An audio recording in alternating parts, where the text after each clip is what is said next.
Right breaking news చూస్తూ ఉన్నాము. తమిళనాడులో వేగంగా రాజకీయ సమీకరణాలు మారుతూ ఉన్నాయి. అన్నాడీఎంకే ప్రచారంలో నటుడు విజయ్ టీవీకే జెండాలు ఎగురుతున్నాయి. పొత్తుపై పరోక్షంగా సంకేతాలు ఇచ్చారు పళనిస్వామి. కుమారపాలెం నుంచి డిఎంకేపై యుద్ధానికి రెడీ అంటూ పళనిస్వామి కామెంట్స్ చేశారు.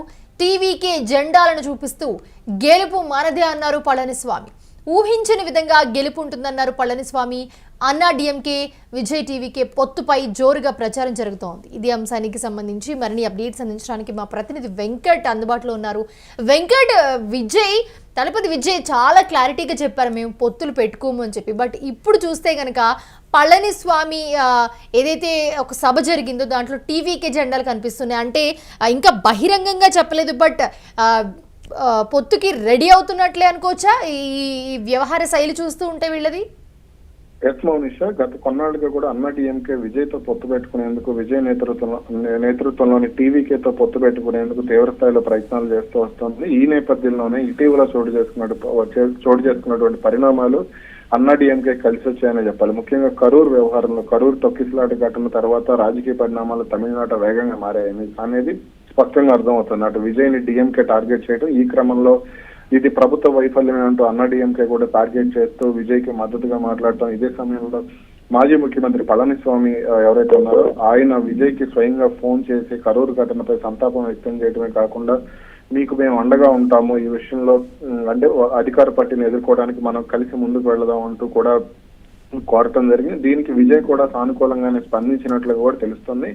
అయితే ఇక్కడ ముఖ్యమైన విషయం ఏమిటి అంటే అన్నాడీఎంకే ఒక అగ్రనేత అటు తమిళ మీడియా జాతీయ మీడియాతో కానీ మాట్లాడుతూ కొన్ని ఆసక్తికర వ్యాఖ్యలు చేశారు. దీనికి సంబంధించి అధికారిక ప్రకటన ఏమీ లేకపోయినా ఆయన మాట్లాడిన మాటలను చూస్తే ఖచ్చితంగా టీవీకేతో అన్నాడీఎంకే కలిసి వెళ్లబోతోంది అనే క్లారిటీ అయితే స్పష్టంగా వచ్చింది.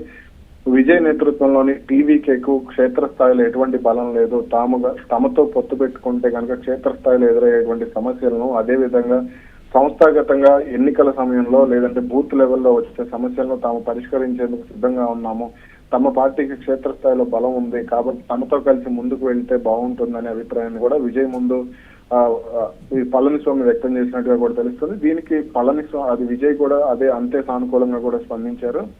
ఇక ఆ తర్వాత ఇటు అన్నాడీఎంకే ర్యాలీలో టీవీకే జెండాలను ప్రదర్శించడం, అలాగే విజయాన్ని ఎవరూ అడ్డుకోలేరు, కుమారపాలెం నుంచి డిఎంకే పై టీవీకే అలాగే అన్నాడీఎంకే కలిసి పోటీ చేయబోతున్నాయి అంటూ కూడా ఆయన ప్రకటించారు. ఇక విజయం ఎవరు ఊహించిన విధంగా కూడా ఉండబోతుందంటూ కూడా పళనిస్వామి ధీమా వ్యక్తం చేశారు. దీనితో ఏం జరగబోతోంది తమిళనాడు అనేది ఇప్పుడు ఆసక్తిని రేపుతోంది.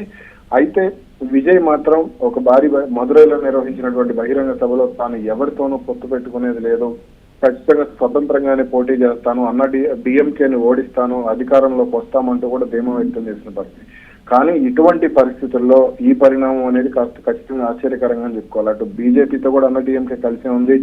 ఇప్పుడు టీవీకే కలిస్తే ఆంధ్రప్రదేశ్ లో ఏం జరిగిందో 2024 ఎన్నికల్లో ఇప్పుడు తమిళనాడు కూడా అదే జరగబోతోందనే సంకేతాలు అయితే స్పష్టంగా వచ్చాయి. అయితే ఇక్కడ కేవలం మొన్న కరూర్లో జరిగిన ఘటనతోనే విజయ్ ఇలా టర్న్ అయ్యారని అనుకోవచ్చా?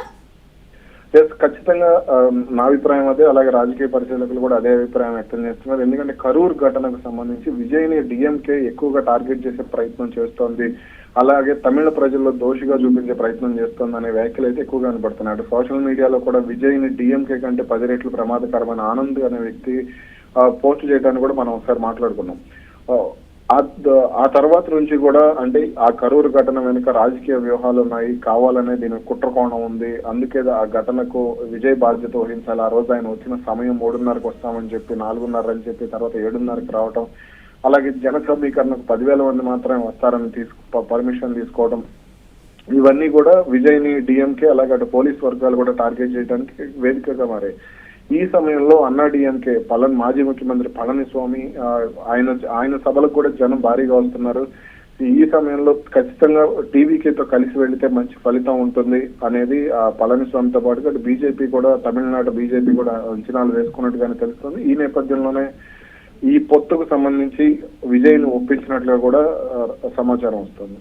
అయితే ఇక్కడ వెంకట్ ఇక్కడ మెయిన్గా ఒక విషయం మాట్లాడుకోవాలి ఏంటంటే విజయ్ ఆ కరూర్ ఘటన జరిగిన తర్వాత నుంచి కూడా బయటకు వచ్చి మాట్లాడంటే ట్వీట్లు చేయడం ఇవన్నీ చేయడం తప్ప సో ప్రజల్లో ఒక వ్యతిరేకత వచ్చింది, దాన్ని పోగొట్టుకుని మళ్ళీ దాన్ని నార్మలైజ్ చేసి ప్రజల్లోకి వెళ్ళడానికి ఇలా పొత్తు పెట్టుకుని వెళ్తున్నారని కూడా వినిపిస్తోంది. సో ఇటువైపు నుంచి ఎలా ఉంది అసలు? అన్నా డిఎంకే నుంచి వీళ్ళు చెప్పకనే చెప్తున్నాం అన్నట్టు వాళ్ళు ఈ వీళ్ళు ఏదైతే చేస్తున్నారో ఇది చూస్తే అలానే అనిపిస్తోంది.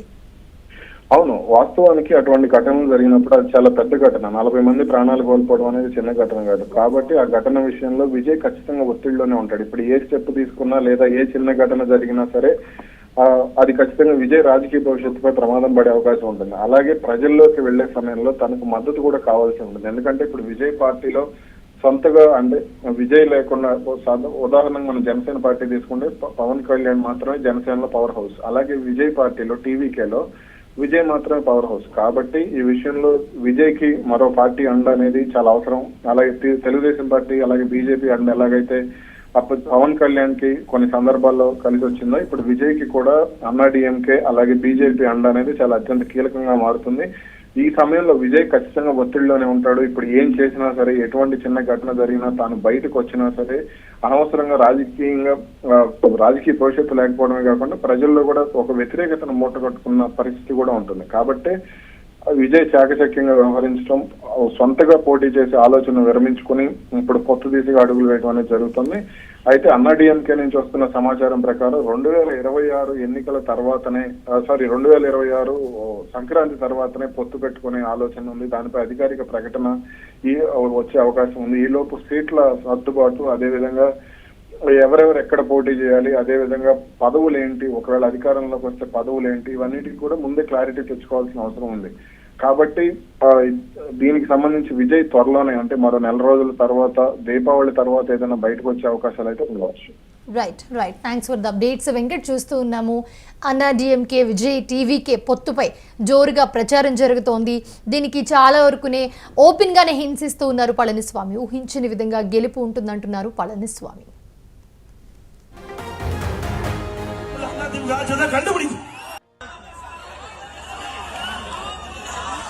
யார் அந்த சார்? அதான் கண்டுபிடிக்க முடியல. அண்ணா திமுக ஆட்சி கண்டுபிடிக்கும். யார் அந்த சார்?